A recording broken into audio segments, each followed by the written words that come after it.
Olá, como estão vocês? Nós somos a CEPARC, Câmara de Procedimentos Adequados de Resolução de Conflitos. Estamos com o programa A CEPARC da Voz e Mediação. Hoje nós temos a honra de entrevistar a advogada Ana Paula Reis Ferraz.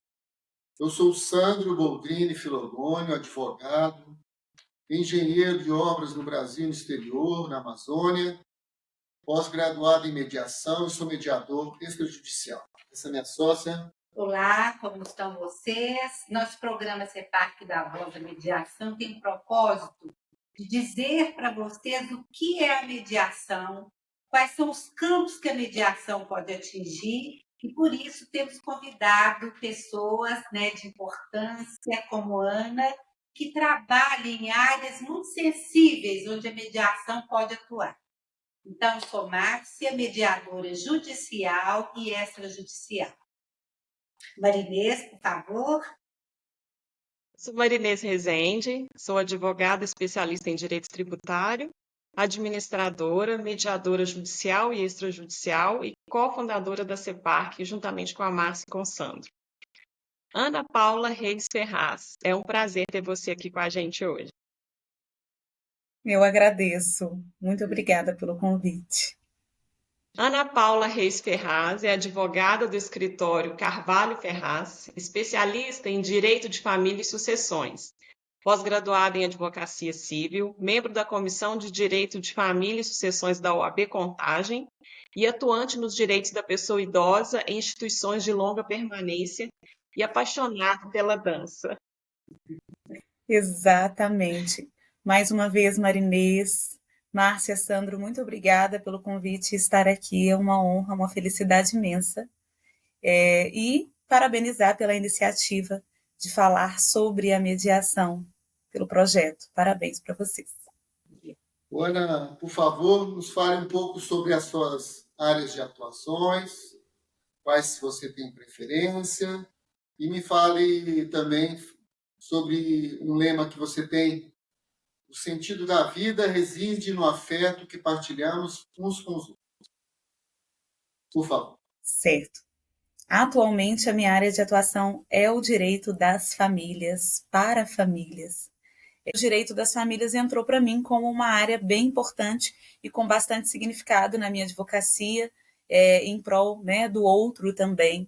Então, o princípio da afetividade hoje é um princípio muito utilizado no direito das famílias, e o afeto ele entra nas relações humanas, ele entra nas relações familiares, de ser família quem a gente deseja que seja, não só a família biológica, mas também a família afetiva.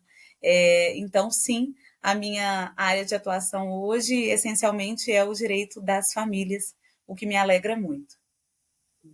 Muito bacana. Ô, Ana, além do seu prazer em atuar na área de família, sei também que você tem uma grande satisfação e uma paixão enorme com o balé. Vejo que você, como bailarina, tem esse amor à vida, ao movimento, à expressão. Fala um pouco sobre essa sua paixão com o balé e sobre a sua paixão também pela advocacia. Ah, sim. A paixão pela dança, pelo balé é latente, assim. Eu agradeço imensamente os meus pais por terem me proporcionado, como criança, estar fazendo algum esporte. E eu acredito na importância disso desde cedo, para crianças, para adolescentes, para disciplinar. Então, é um ambiente assim que eu estava inserida desde cedo. Tive um lapso temporal muito grande, e aí logo depois eu falei, gente, o que está faltando? Então, já advogada, eu percebia que alguma coisa faltava.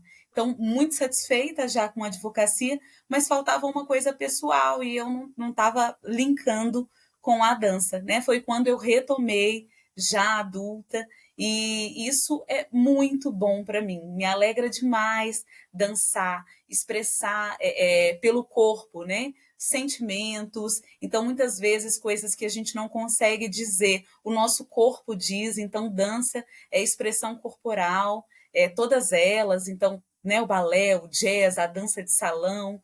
Então, eu acredito muito no poder do movimento, do se mover, e isso tem grande significado para mim. Assim, eu acredito que hoje eu consigo ser uma melhor advogada também pela dança, né? Pelo poder de ter um hobby e o significado de ter um hobby tão especial nas nossas vidas.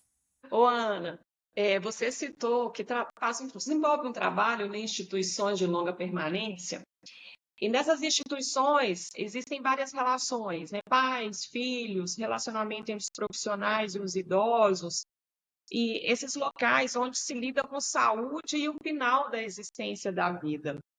Como você percebe a possibilidade da escuta, da busca do consenso e a possibilidade de dizer os interesses pessoais que a mediação proporciona? Como que isso é importante nessas instituições e nessas relações? Claro. Eu acredito que a mediação entraria como uma forma de composição entre essas pessoas, né, entre esses envolvidos, sejam pai e filhos, seja esposo e esposa, e muitas vezes linkando com uma questão onde a comunicação ela já não existe, né? Então, a gente tem muitas situações de uma comunicação que está travada, uma comunicação inexistente. Então, eu vejo que seria muito positiva a mediação, entrando como uma oportunidade de uma solução efetiva para esse conflito e oportunizando inicialmente a comunicação, que muitas vezes está inexistente, nula, né?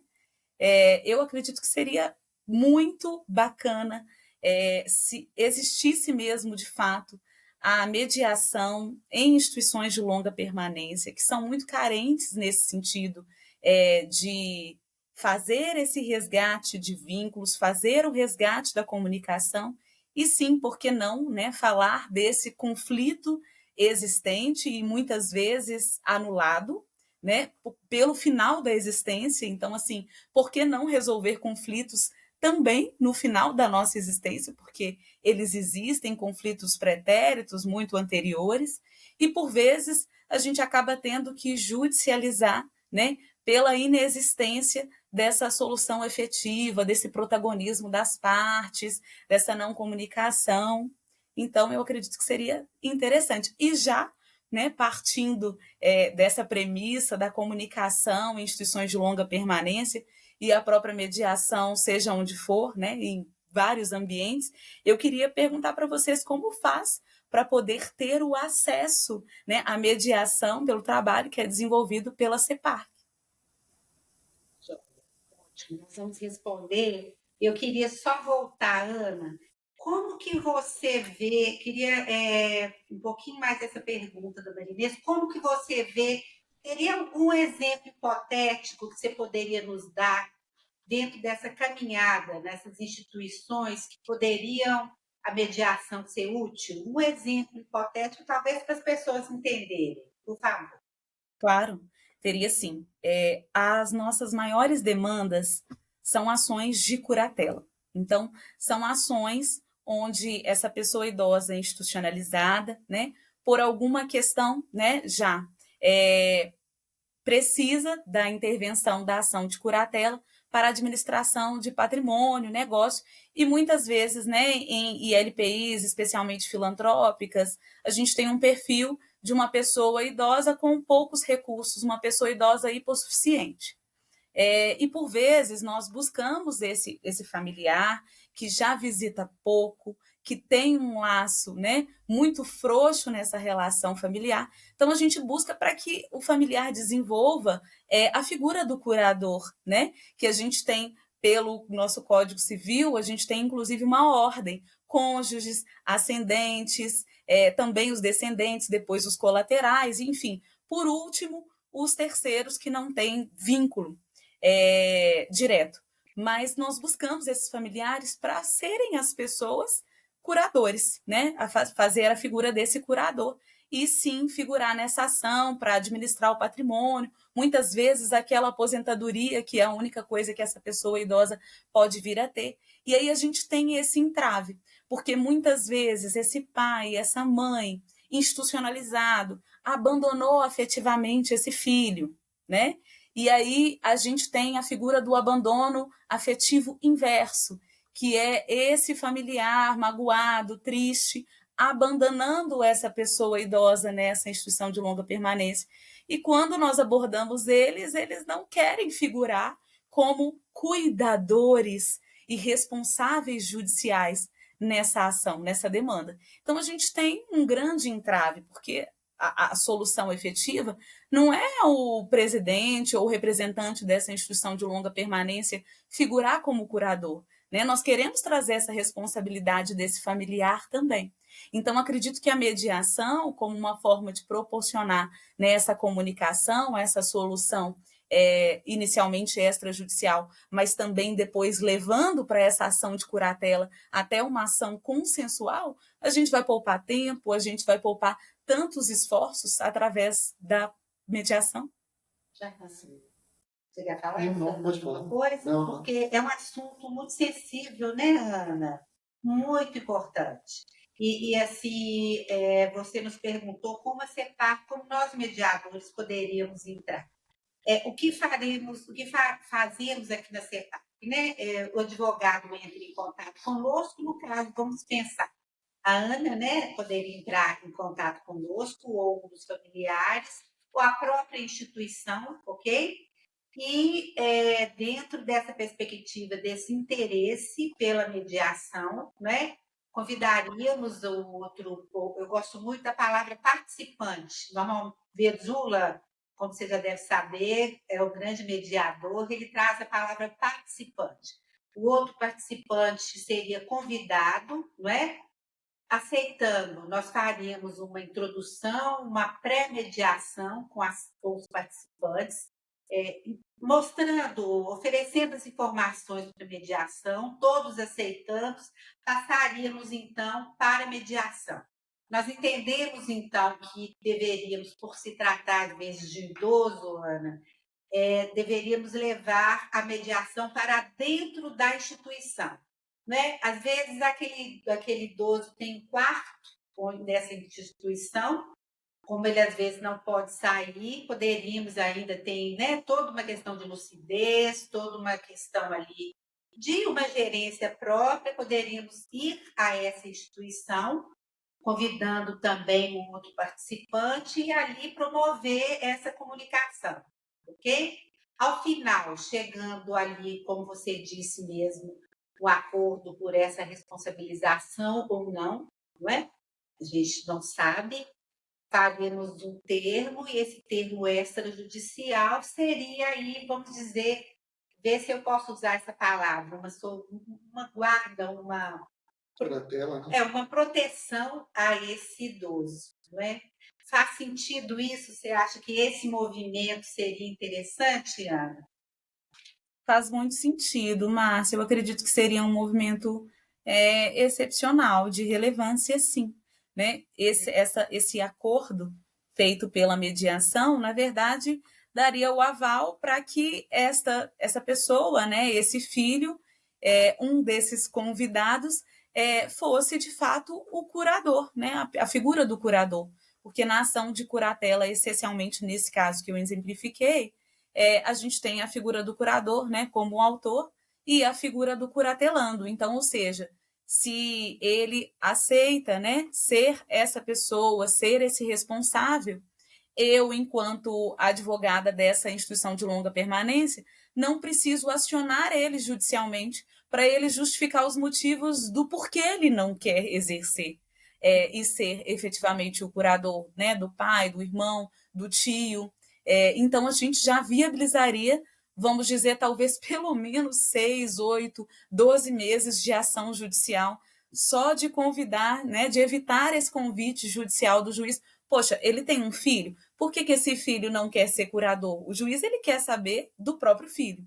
Então, ele manda citar, né, ele manda intimar. Se eu tenho esse termo, né, de compromisso, se eu tenho esse ato que a gente trabalhou lá na mediação, eu já saio com um compromisso, assim eu consigo distribuir de uma forma mais efetiva. Sim. E essa questão afetiva, né, Ana? Preservar as Sim. questões afetivas aí. Como você falou, Muitas. essa solução mais célere porque nós estamos trabalhando também com pessoas que ainda têm uma vida mais curta, não é? Um final de vida, não é isso? Sim. E que muitos desejam, sim, solucionar os conflitos existentes, né? Solucionar, não, talvez, né? Enfim, falar aquilo que não conseguiu dizer. Então, para muitos é o momento de sim, de querer essa comunicação e de falar, aproveitando essa existência, esse final da existência, né? E, enfim, muitas das nossas questões têm laços afetivos, né? Nesse sentido dessa comunicação já não existente, já perturbada, né, com essas questões, e muitas delas a gente não vai nem encaminhar para o judiciário, por exemplo, a ação de curatela foi um exemplo, mas ter a oportunidade, né, do exercício da mediação também para a gente retomar esse vínculo afetivo, muitas vezes perdido, seria também ótimo. Exato. É uma Isso forma, que você falou, até Ana. mesmo, Pode falar, Pereira, pode falar, por favor. Ana, é uma forma até mesmo desse esse idoso, né, essa pessoa que está nessa instituição, resolver esses problemas e sentir paz. Sim. Naquele momento ele busca uma paz. A família pode estar trazendo ali questões antigas que vieram perturbando a família longos anos. E por que não resolver nesse momento e essa paz assim, reinar, né? Realmente a pessoa que está ali no finalzinho da vida, aquele idoso, ficar em paz e a família ficar aqui também, se sentir em paz. Então, assim, olha, isso aqui, nós colocamos isso sob a luz, né? Veio a luz, resolvemos, conversamos. Então, são detalhes que o judiciário não consegue tratar. Sim. E E a Exatamente. mediação pode fazer isso muito bem. sim. E é um assunto que nos toca a todos, né, Marinês? Porque Sim. os seríamos, enquanto sujeitos, enquanto mediadores, essa escuta imparcial, as técnicas da comunicação que a gente tem, e amparado pelos respectivos advogados, não é? Isso é muito importante. E é interessante, né, Sandro? Não podemos citar o caso por uma questão de ética, mas havia uma senhora de bem idade, no caso que fizemos, que dizia isso, que estava esperando resolver a situação da mediação para descansar, que queria comunicar e ver os filhos ali se comunicando. É muito lindo, gente. É muito lindo. Oh, Olha Ana, só. poderíamos ficar aqui, né, Sandra e Marinês? Muitos assuntos, eu acho que você tem uma bagagem aí grande para nos dizer, não é, sobre esse assunto, mas Estamos finalizando, né? E queria fazer só um comentário que meu pai foi para uma instituição dessas aos 93 anos de idade, já faleceu, mas foi como se nós estivéssemos entregando ele, sabe? Mesmo cuidando muito. É uma sensação extremamente emotiva, amor puro, entrega, e nós não estávamos dando conta de cuidar dele e pedimos, né? Entregamos uma instituição privada e fomos acompanhando até o final da vida dele. E isso vai acontecer muito mais vezes, né? Muita gente precisa que uma instituição privada ou pública cuide de nossos pais, dos idosos da sociedade, né? Que o É trabalho de verdade. você é excepcional e nós estamos à disposição, viu, Ana? Ana, você está vendo a emoção que causa? Então, é um trabalho muito delicado esse que você faz dentro da instituição, a emoção que causa, né, Sandra? Muito obrigado pela atenção, Ana. Todos nós Sim. temos alguém já na melhor idade e assim caminhamos e cada vez mais, né, com essa longevidade, a gente, enfim, precisa pensar nesse envelhecer e nesse envelhecer bem resolvidos também, É né? verdade. Ana, gratidão por esse momento, por tanto conhecimento, pelo compartilhar desse conhecimento e a CEPAC está à disposição. Um grande Obrigada. abraço, minha amiga. Obrigada, querida. Um abraço. Tchau, tchau. Tchau.